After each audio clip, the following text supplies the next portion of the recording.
Jiaby natao karaha tsy hitanao, karaha raha nalatsaka mivologisa zegny raha natao. Tsy mbô regninao meko fo mitaregny io marary, sanandro miala tsiny kanefa za mitsiny ratsy. Efa nataoko raha jiaby sa mbô niafy kanefa tsy hitanao. Tsy haiko fitiavagna jiaby anao niangavy, nataoko zegny tianao no nagnary. Dia volango lava lalao mbola welna marary. Aza gagaby ko zana belana. Azafady fa tsy digniko, tsy digniko. Comme toy garanti azafady fa tsy digniko, tsy digniko. Aloko agnambelana fa mila miato eky zay, fa mpijalijali no za ampeko zay yo. Fa tady arary aby zay ko mieritreritra ny vitanao.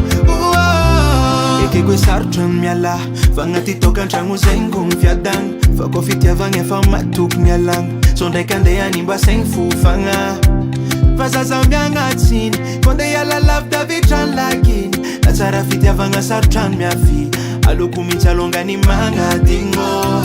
Efa nataoko raha jiaby sa mbô niafy kanefa tsy hitanao. Tsy haiko fitiavagna jiaby anao niangavy, nataoko zegny tianao no nagnary.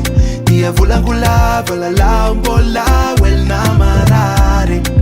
Aza gagaby ko zana belana. Azafady fa tsy digniko, tsy digniko. Comme toy garanti azafady fa tsy digniko, tsy digniko.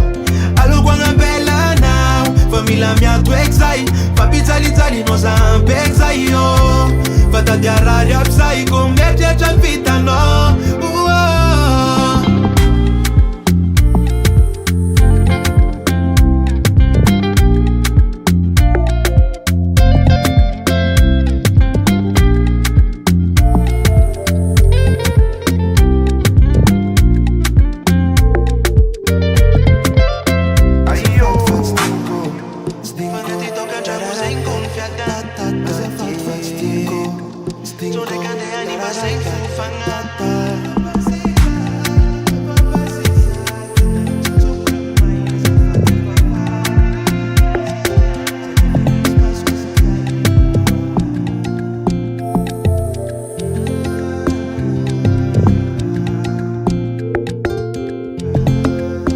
Ayo.